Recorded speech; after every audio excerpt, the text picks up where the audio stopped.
He was her father, and every strike of the belt was the punishment for an unforgivable crime, giving birth to twin daughters. Hello, my dear friend. This is Arthur Blackwood, your narrator of Dust and Destiny. Before we start, make sure you subscribe and drop a comment below telling me where you're tuning in from. A big hug to you all, and I hope you enjoy the story. The sun bled across the canyons of Arizona, painting the ancient rock in hues of rust and gold. Here, in the heart of a land that was all sharp edges and silent patience, a man moved as if he were born from the dust itself. To the Cherokee he was known as Tuscan, he who walks the ridge, and his existence was a quiet conversation with the stone and the wind. His eyes, accustomed to the vast, unforgiving beauty of his home, missed nothing. Not the shadow of a hawk circling high above, nor the flicker of a lizard on a sun-baked stone. The silence of the desert was a language he understood, a symphony of subtle sounds that spoke of life and survival. But on this day, a new sound intruded, a sharp, ugly tear in the fabric of the desert's peace. It was a sound that did not belong. The wet, sharp crack of worked leather striking flesh, followed by a sob so raw it seemed to wound the air itself. The sound pulled him from the ridgetop, guiding him down a winding, treacherous path with a certainty that was instinctual. He moved without sound, a living shadow flowing over the rock until he saw its source. Near a dilapidated homestead, a place that reeked of neglect and misery, a woman was crumpled in the dust. Her name was Evangeline Devo, and the ghost of recent childbirth still clung to her, a fragility that made the scene all the more profane. Above her stood her father, Ephraim Croft, his face a mask of righteous fury, the belt in his hand rising and falling with a grim rhythm. He was not a man punishing a child. He was a zealot cleansing a stain. His words were venom spat between the blows. He spoke of shame, of an impurity brought into his house, a curse delivered in duplicate. From a crude wooden crate nearby, the thin, reedy cries of newborns answered him. The sound of the very crime for which their mother was being brutalized. 2 infant girls, their hair as pale as corn silk, were the source of his rage. Satisfied that his lesson had been delivered, Ephraim Croft coiled his belt, his breathing heavy but even, as if he had merely been chopping wood. He cast one last look of disgust at the woman on the ground in the crate of wailing infants, then turned and walked away, his back straight, leaving her broken in the unforgiving sun. Tucson remained motionless, hidden by the deep shadows of an overhang, his face as unreadable as the canyon walls. He waited, his patience a thing learned from the mountains themselves, until the man's silhouette was swallowed by the horizon. Only then did he emerge. He did not rush forward. His steps were measured, deliberate, the soft fall of his moccasins making no sound on the hard-packed earth. He was not a savior riding in on a white horse. He was a force of nature, an answer to the violence that had just transpired. His presence, a silent profound question in the sudden ringing quiet. He stood over her, his form eclipsing the brutal afternoon sun.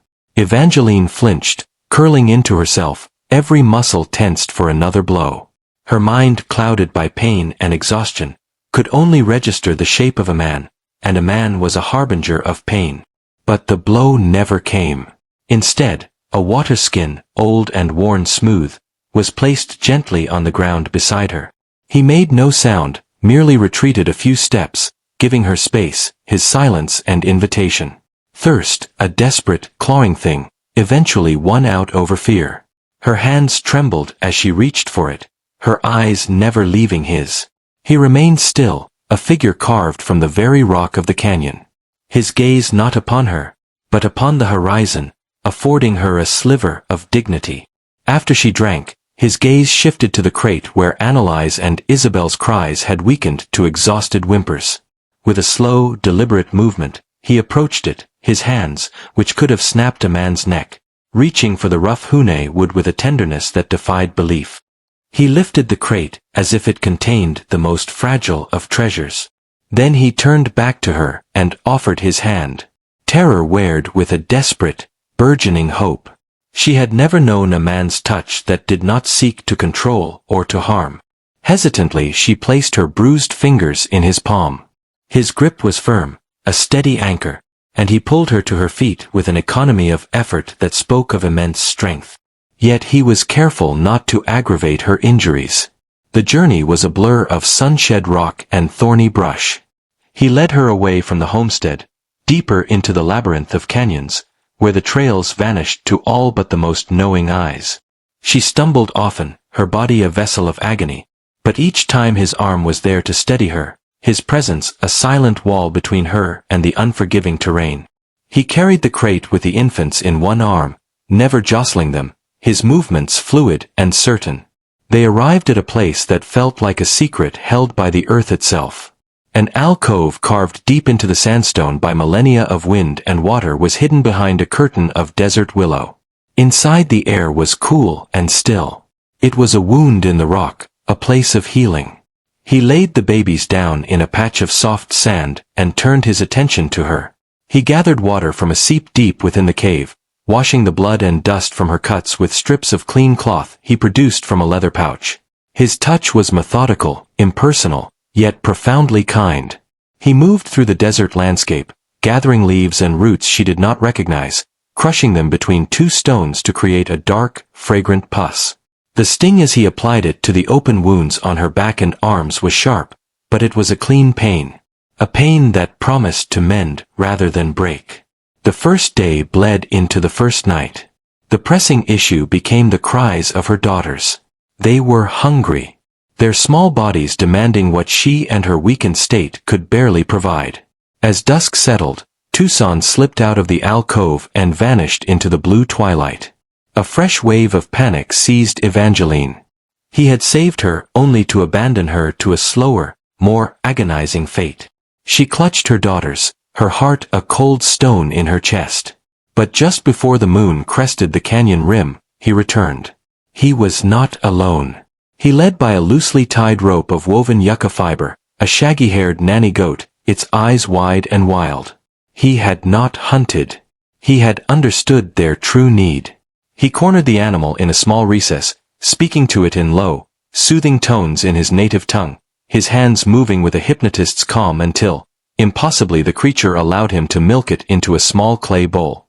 He warmed the milk over a smokeless fire he built with practiced ease, tested its warmth against his wrist, and then passed the bowl to her. This became their ritual. Each dawn and each dusk, he would disappear and return with the goat, providing for her children with a patience she had never witnessed. Days melted into a week. He never spoke to her, but his actions were a language all their own.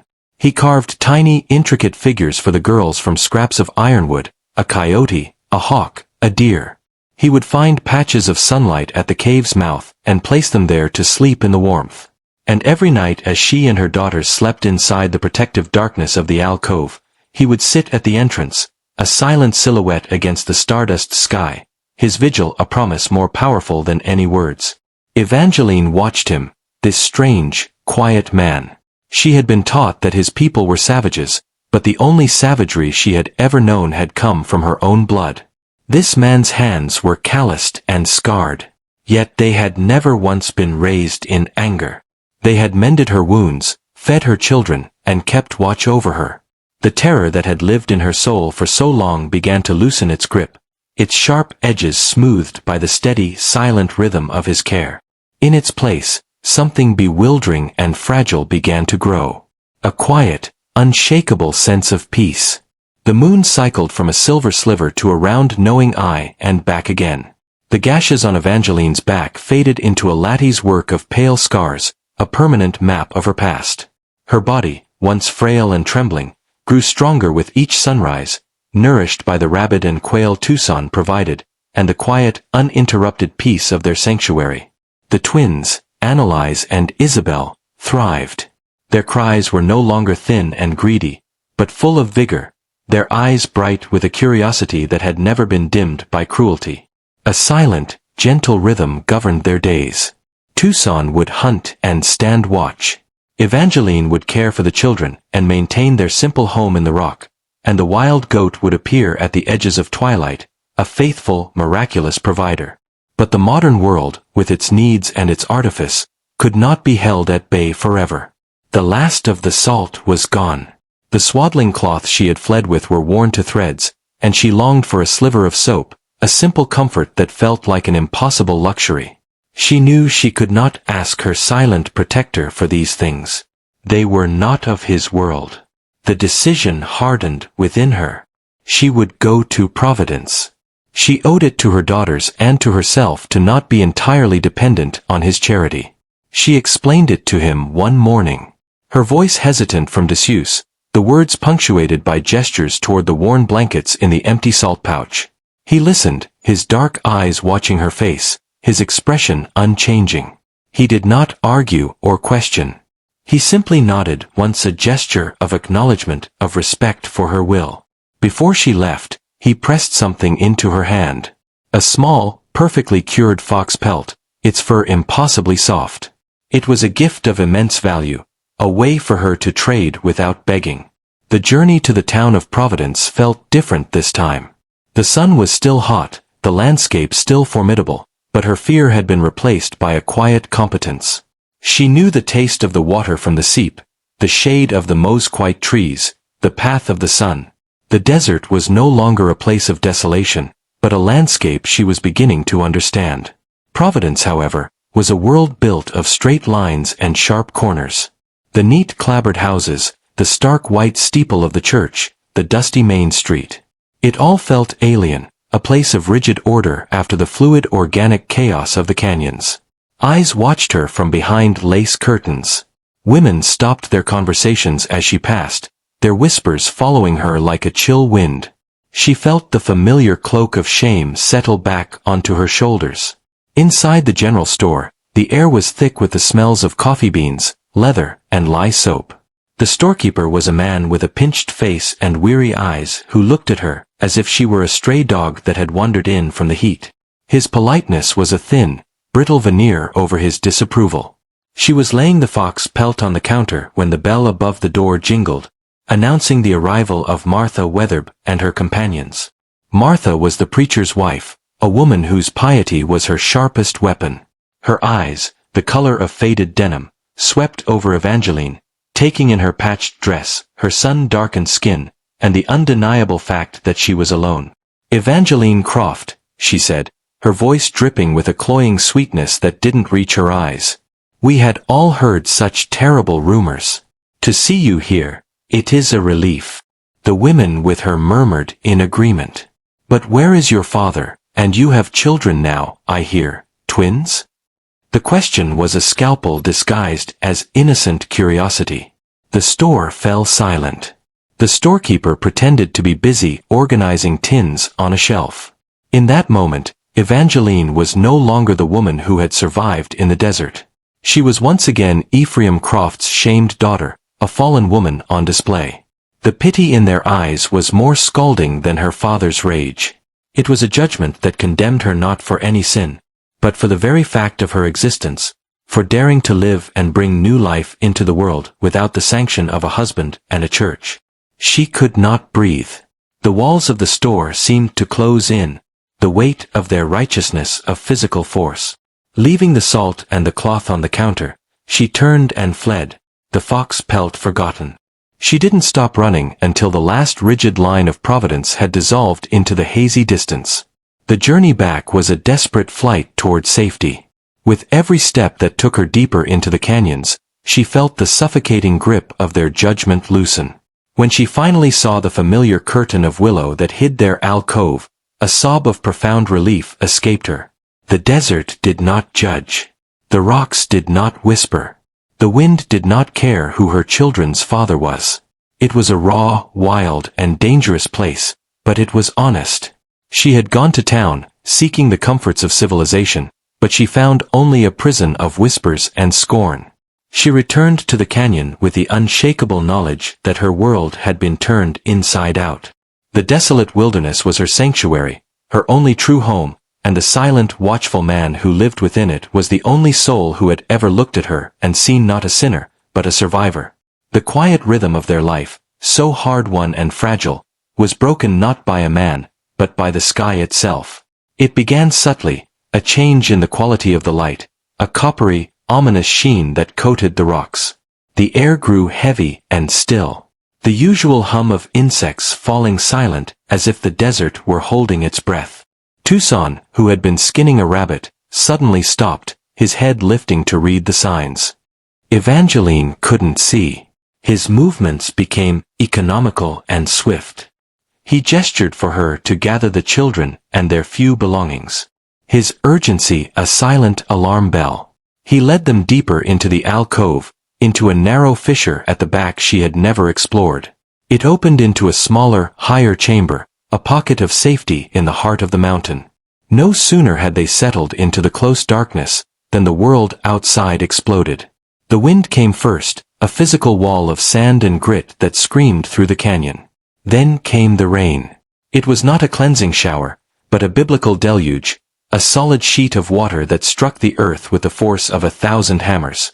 A low rumble grew into a deafening roar as a wall of brown churning water thick with debris surged through the canyon floor, scouring the very place they had called home.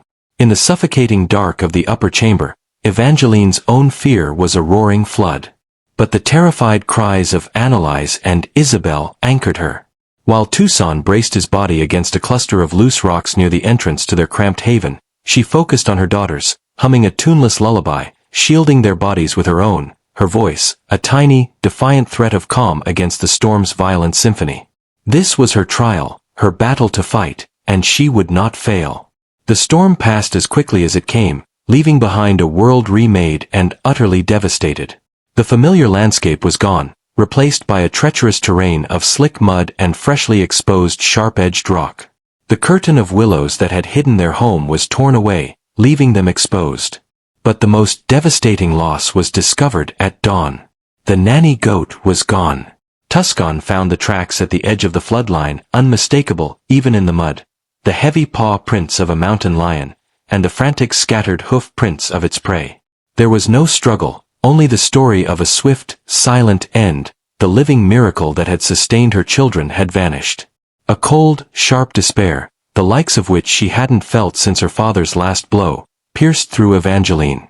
The easy magic was gone, replaced by the hard, unforgiving reality of survival. The baby's hungry wails were a constant, painful reminder of their new precarity. Tucson's focus shifted.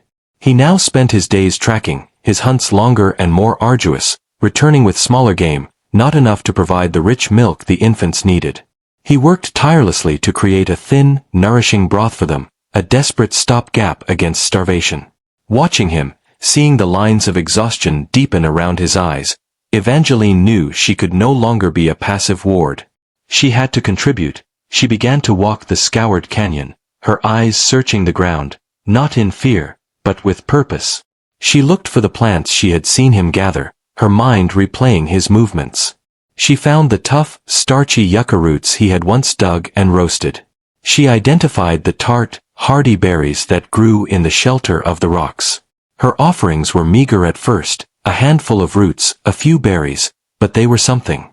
It was food she could eat to keep up her own strength, to ensure she could continue to care for her daughters. One evening, Tucson returned late, empty-handed and weary, the weight of their situation heavy on his shoulders. He saw her by the fire, nursing the twins with the last of the broth. Beside her was a small, neat pile of roots she had dug and cleaned. He stopped, his eyes lingering on her small contribution. He looked from the roots to her face, and for the first time, she saw something other than watchful patience in his expression. It was a flicker of respect, a recognition of a spirit that refused to be broken. He gave a single slow nod.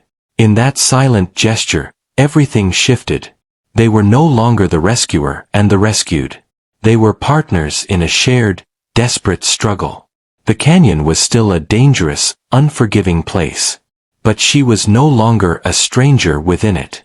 She was learning its language of survival. And in doing so, she was discovering a strength she never knew she possessed. A resilience forged not in spite of the harshness around her, but because of it. The hardship of their new reality settled into a grueling routine. The search for food was a constant, desperate calculus of energy spent versus calories gained. But they were alive. They had survived the storm and its aftermath. And in the shared struggle, a silent partnership had been forged. Evangeline no longer felt like a guest in the canyon. She was a part of its harsh, demanding ecosystem. But the desert held trials far more cruel than floods or predators. It started with a cough, a dry rasping sound from Annalise's tiny chest. At first, Evangeline dismissed it, but the cough deepened and a fever set in. A malevolent heat that radiated from the child's small body. Evangeline did what she could, bathing her forehead with cool water from the seep, but the fever raged unabated, climbing with the merciless sun. Panic, cold and sharp, began to prickle at the edges of her hard-won composure. Tuzan returned from a day-long hunt to find her cradling the sick child, her face a mask of fear. He knelt, his usual stoicism giving way to a profound gravity as he placed a hand on Annalise's brow. He listened to her breathing, his eyes closing as if deciphering a faint terrible message on the air. He looked at Evangeline, and for the first time she saw a shadow of the same fear she felt reflected in his eyes. He rose and pointed toward the highest, most treacherous peaks that clawed at the northern sky, their distant ridges shrouded in mist. He spoke a single word in his own language, a word that sounded like stone and wind, and then made a gesture with his hands, mimicking a flower opening its petals to the stars. The cure was there, but it was a 2-day journey through territory where the mountain lions ruled, and a single misstep meant a fall of 000 feet. He did not ask for her permission. He simply prepared, gathering a small amount of dried meat, his water skin, and a length of sturdy rope. His gaze met hers before he left. And in that look, a silent promise was made. He would not fail. And then he was gone. A fleeting shadow swallowed by the vastness of the landscape, leaving her utterly alone with her 2 daughters, one of whom was burning with a fire that threatened to consume her. The vigil was the longest journey of Evangeline's life. The canyon, once her sanctuary, became a silent, indifferent witness to her agony. The sun rose and set, marking time she measured in the shallow, ragged breaths of her child. She fought the fever with relentless desperation. Her hands never still, her voice a constant low hum of prayer and lullabies. She spoke to Annalise, telling her stories of the brave coyote Tuzan had carved for her, of the hawk that soared on the wind, begging her to fight, to hold on. She cared for Isabel with a mechanical tenderness. Her heart splintered, terrified that she would lose one child while trying to save the other. She did not sleep. She did not stop. She was a mother fighting death with the only weapons she had. Her will, and a love so fierce, it was a physical pain in her chest. On the evening of the 2nd day, when the shadows grew long and a sliver of hope had begun to die within her, he returned. He stumbled into the clearing, his clothes torn, his face etched with a pain and exhaustion so deep it seemed to have aged him. A crude bandage was wrapped around his forearm, stained dark with blood. But in his other hand, he clutched a small handful of pale star-shaped flowers with luminous white petals. He collapsed to his knees, his energy spent, and began crushing the blossoms between 2 stones without a word. Vanilline was by his side instantly, helping him mix the fragrant pulp with a few precious drops of water. Together, they gently coaxed the medicine past Annalise's lips. Then, all they could do was wait. They sat side by side through the long cold night, the silent fire casting flickering shadows on the cave walls. There was no need for words. Their shared fear, their shared hope was a living presence between them. As they tended to the child, their hands brushed, a fleeting touch that sent a jolt of profound connection through Evangeline. This man, a stranger from a different world, was bound to her now by the most sacred of threads, the life of her child. Just before dawn, when the sky was a soft, bruised purple, something shifted. The rasping in Annalise's chest softened. The violent heat radiating from her skin began to subside. She stirred, and her breathing, for the first time in 2 days, was deep and even. The fever had broken. A sob born of sheer, soul-shattering relief broke from Evangeline. She looked at Tuscan in the growing light. She saw the wound he had taken for her. The brutal cost of his journey written on his face. He had not saved her from a beating this time. He had journeyed to the roof of the world to pull her daughter back from the brink of death. The gratitude she felt was a tidal wave, so powerful it washed away the last remnants of her old life, of her fear. In its place, Something new and terrifyingly beautiful began to take root. It was the hope of a future she had never dared to imagine. In the weeks that followed Annalai's recovery, a gentle quiet settled back into the canyon, but it was a different kind of silence. The old silence had been one of caution and uncertainty. This new quiet was softer, woven through with the threads of shared relief and a deep unspoken understanding. The barrier between them, once as formidable as the canyon walls, had been worn down to almost nothing. It was Tuscan who crossed it first. He was showing her a plant with broad silvery leaves, demonstrating how its roots could be ground into a soothing paste for burns. "Junato," he said, his voice low and raspy from disuse. Evangeline looked up, surprised. She repeated the word, stumbling over the unfamiliar sounds. A faint, almost imperceptible smile touched the corner of his mouth as he corrected her pronunciation. That single word was a key, unlocking a door she hadn't known existed. Soon she began to ask for the names of things. Tu for water, Akai for children, Chow for the shadows that danced on the rocks at sunset. He would answer in his quiet way, and a new language began to form between them, one made of his words and her melodies, of shared tasks and comfortable silences. One afternoon she insisted on tending to the gash on his forearm.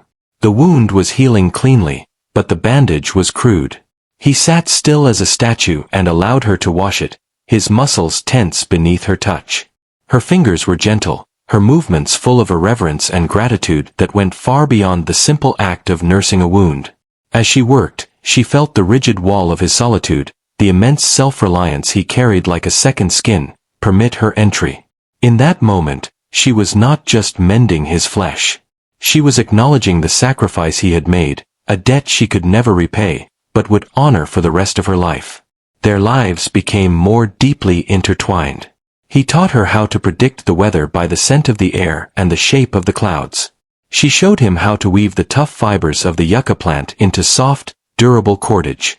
He would return from a hunt to find the fire burning brightly and a simple meal of roasted roots waiting. She would wake in the night to the soft sound of him mending one of her daughter's moccasins, his large hands impossibly deft with a small needle and thread. She watched her daughters grow, their laughter echoing off the warm sandstone. They were unafraid, their world defined not by a cruel father and a judgmental town, but by the vast open sky and the unwavering presence of their protector.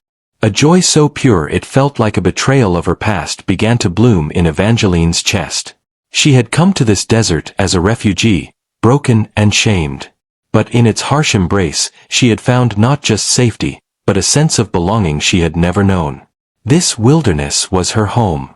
One evening, Tucson stood on the ridge above the alcove, watching the firelight cast a warm golden glow from within.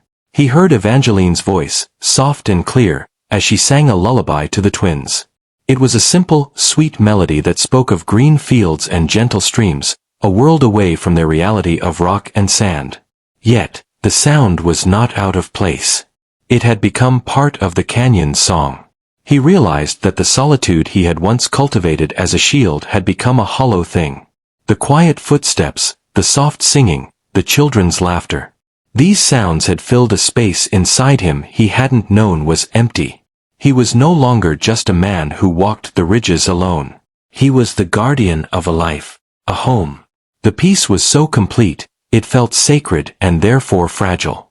The premonition of its end arrived with the dusk a few days later.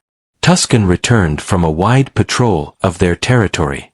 His stride unhurried as always, but his eyes were different. They held a new hard light. The watchfulness had sharpened into a hunter's focus. He did not speak of what he had seen, but his actions spoke for him. That night he did not rest. He sat by the fire, methodically sharpening the edge of his knife against a wet stone. The rhythmic scrape of steel on stone, a disking sound in the calm night.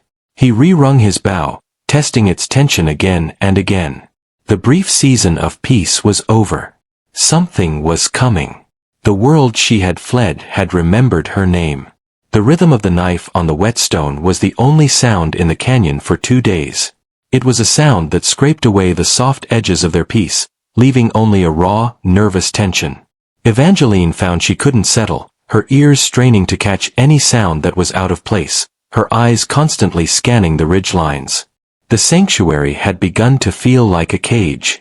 On the morning of the third day, Tucson led her a half-mile from the alcove to a place where the trail crossed a patch of soft sandy earth.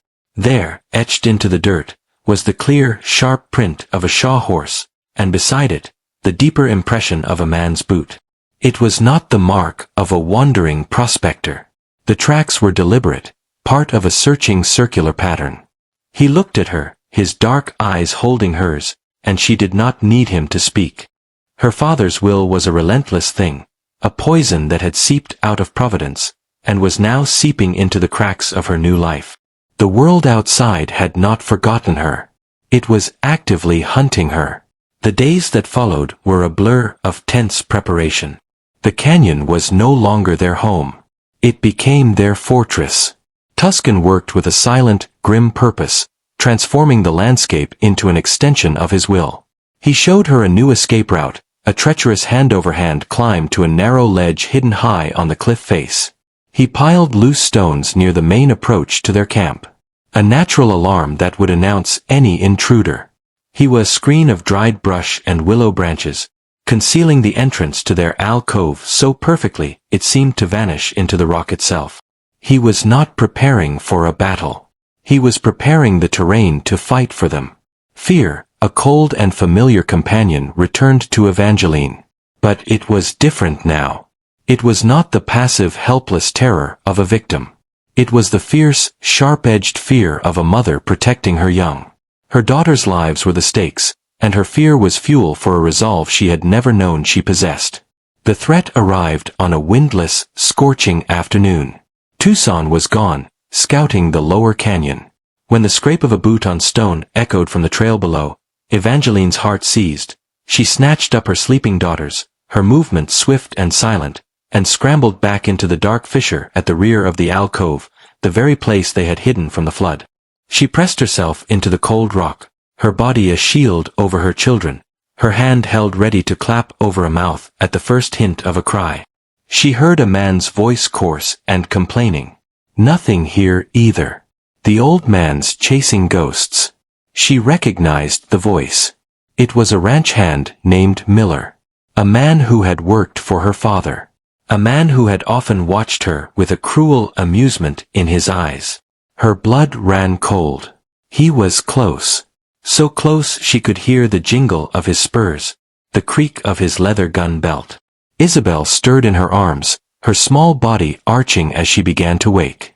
A whimper, small but terrifyingly loud in the silence, escaped her lips.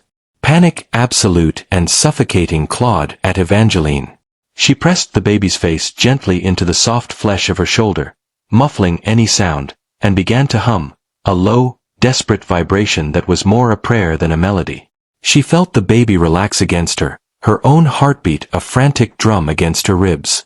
Miller paused just outside the now invisible entrance to their cave. "What was that?" he muttered to himself. Evangeline held her breath, certain they were discovered. The silence stretched for an eternity. Then, with a grunt of disgust, he moved on, his footsteps crunching on the gravel as he continued down the canyon. She stayed hidden in the darkness long after the sound of his passing had faded, her body trembling with the aftermath of terror. When Tuscan returned at dusk, he needed only one look at her pale, strained face to know what had happened. The violation was complete. Their secret world was no longer secret. Hiding was a temporary solution, a stay of execution, but not a life. That night, as she watched him stand vigil at the mouth of the cave, she knew a decision had been made. She would not allow her daughters to grow up in a whisper, their lives spent in a dark fissure, always listening for the footsteps of the men who hunted them. She walked to him, the firelight casting their long shadows against the rock. He turned to look at her, and in her eyes he saw not fear, but a cold, clear fire. She did not have to speak. He saw the end of her retreat and the beginning of her stand. He gave a single solemn nod of understanding. The time for hiding was over. The hunter had to be confronted, not for revenge, but for the sake of the future, for the sake of the quiet laughter that now echoed in the canyon. He picked up his bow, its wood smooth and familiar in his hand. His purpose as clear and deadly as the flint arrowhead at its tip. He did not allow her to wait in the place where she had built a life. Before the moon had risen, Tuscan led them from the alcove. Their home now nothing more than bait in a trap. Their path was a near vertical climb. A series of handholds and footholds she could never have navigated weeks ago. But now her body moved with a hard-won strength and certainty. He settled them on a high hidden ledge, a hawk's perch concealed by a gnarled juniper tree, overlooking the clearing below. He gave her a water skin and a simple direct command conveyed with his eyes. You will stay here, and you will be silent no matter what comes. Then he melted back into the rocks, leaving her alone with her children and the agonizing weight of anticipation. From her vantage point, the clearing was a stage set for a final terrible act. Every familiar rock, every patch of sand seemed alien and menacing.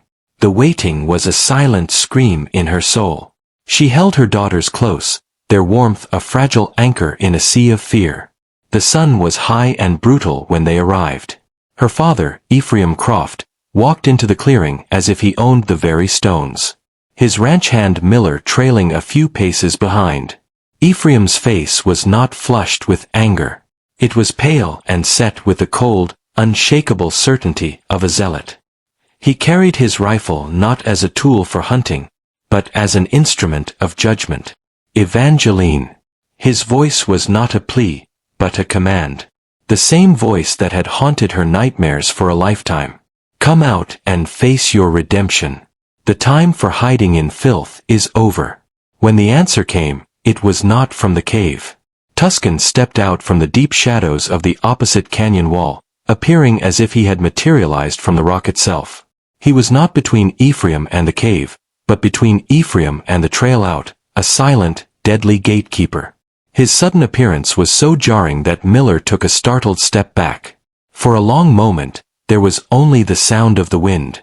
So, Ephraim sneered, a flicker of contempt in his eyes. This is the creature you've chosen. You would trade your soul for a savage. Tucson remained motionless, his bow held loosely at his side, his face an unreadable mask of stone. Miller, Ephraim commanded, his attention still fixed on Tuscan. Go into that hole and drag her out. Her and the whelps.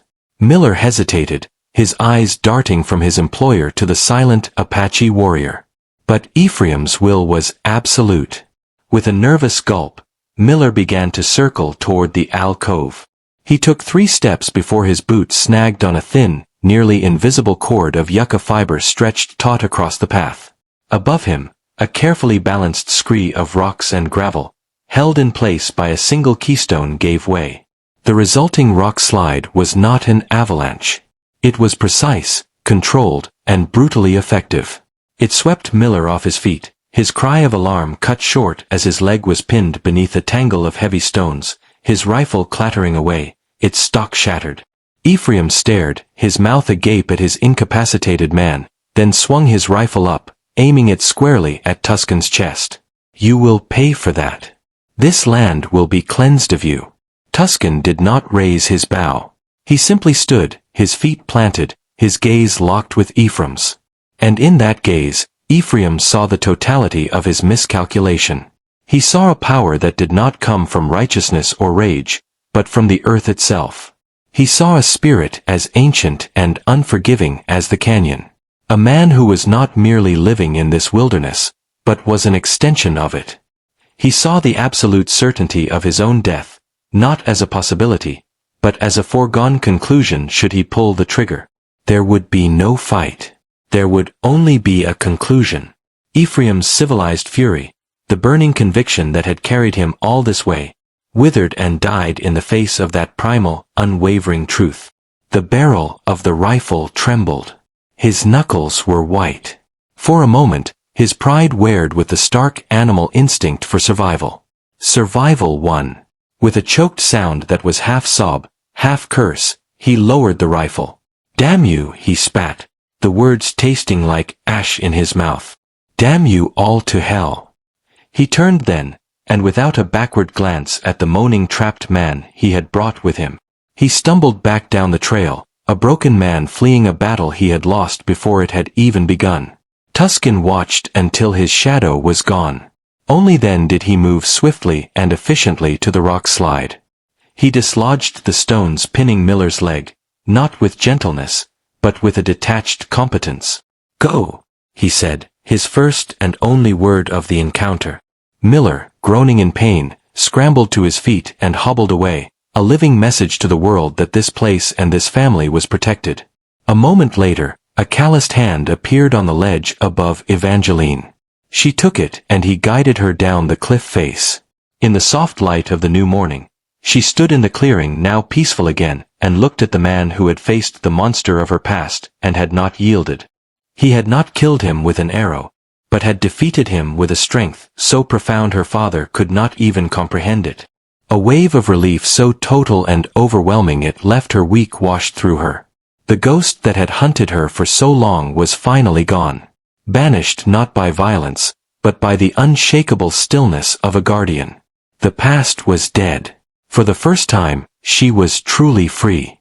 The silence that descended upon the canyon in the wake of Ephraim's departure was absolute.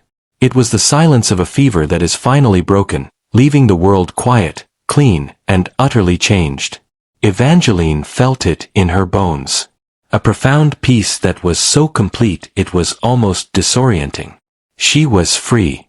The chains of fear and shame that had bound her since birth had been shattered. But as days turned into a week, a new, quieter uncertainty began to surface. Freedom was a vast open space, and she was standing in the middle of it with her 2 daughters belonging nowhere. She could not return to Providence. Its judgment was as cruel as her father's hand. But could she stay in this canyon forever? Was this solitary existence, however peaceful, the only future for her children? She was a woman without a people, an outcast, adrift between 2 worlds, belonging to neither. Tuscan watched her, his silent gaze missing none of the subtle shadows that now flickered in her eyes. He saw that he had severed the ties to her past, but he had not yet given her a path to a future. One evening, as the stars began to prick the deep velvet of the sky, he sat across the fire from her and began to speak. His voice, steady and low, filled the quiet space between them. He told her of his people, the Chiricahua, of their hidden home in a canyon fortified by sheer rock and ancient wisdom. He spoke of their long struggle, of the hardships they had endured, and of the values that had allowed them to survive. They did not measure a person by the name of their father or the sanction of a church. They measured a soul by its capacity to endure, to protect its own, to find life in the harshest of places. "Your fight is over, Evangeline," he said, using her name for the first time. "But your journey is not. I cannot offer you a place in the white man's world, but I can offer you a place in mine." He leaned forward, his expression more open and earnest than she had ever seen it. "Come with me to my home. I do not ask you to be my wife. I ask you to be one of my people. What you call shame, we call strength. The story of how you protected your children, of how you survived in this canyon. That is a story of honor to the Chiricahua. It will be your name. Your courage will be your place among us." Tears welled in Evangeline's eyes. Tears not of sorrow but of a gratitude so immense it was painful. He was not just offering her sanctuary. He was offering her an identity, a home. He was taking the pieces of her broken life, the very things for which she had been condemned, and naming them sacred. She looked at her daughters sleeping peacefully, and then at the steady, honorable man before her. Her choice was simple. It was the only choice she had. "Yes," she whispered. The journey was the hardest thing she had ever done. For 3 days, they traveled through a formidable wilderness of soaring peaks and plunging canyons, a landscape that demanded every ounce of her newfound strength. But she was not afraid. With Annalise and Isabel secure in a carrier on her back, and Tuscan breaking the trail before her, she felt an unshakable sense of purpose. This was not a flight from the past. It was a pilgrimage toward a future. They arrived at a narrow hidden entrance to a deep canyon. Inside, the world opened up.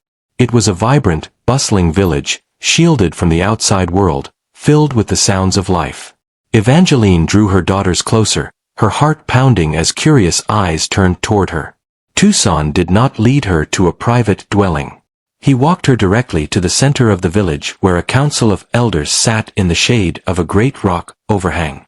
He stood before them, and with a quiet dignity, he told them her story. He spoke of her father's cruelty, of her flight into the desert, of the flood and the fever and the mountain lion. He did not portray her as a victim he had saved, but as a warrior he had found, a woman whose spirit was as strong as the desert oak. When he was finished, the eldest of the council, a man with a face like a beautiful weathered map, rose and approached her. He looked into her eyes, then at the two pale-haired children she held. He saw not her shame, but her resilience. He placed a gentle hand on her shoulder. "The man who cast you out is the one who is without honor," he said, his voice deep and resonant. "A people who would condemn a mother for protecting her children have lost their way. You have a spirit that blooms in stone. You are welcome here." They gave her a new name that day, A Naden, which meant Mother of the Desert Roses. And in that moment, Evangeline Devo ceased to exist. In her place was a woman who was defined not by her past, but by her strength. Her story of resilience is a testament to the human spirit, a reminder that the fiercest love can flourish in the most unforgiving places. What do you think is the true meaning of family? Is it the blood you share, or the bonds you forge in the fire of adversity? Let us know your thoughts in the comments below. And don't forget to subscribe for more stories that explore the heart of the Old West. Evangeline flourished in the Chiricahua Canyon. She learned their ways, her hands growing skilled, her heart growing light. Her daughters' laughter, once a fragile secret sound, now echoed through the village, their pale hair bright against the rich earth as they played, safe and cherished among the other children. She was no longer a stain to be erased, but a symbol of survival, a woman who had been stripped of everything only to find her true home, becoming the unexpected and cherished pride of the Chiricahua tribe. And as she and Tuscan stood together watching the sunset, their quiet companionship a bond stronger than any vow, she knew she had found more than a sanctuary. She had found a life.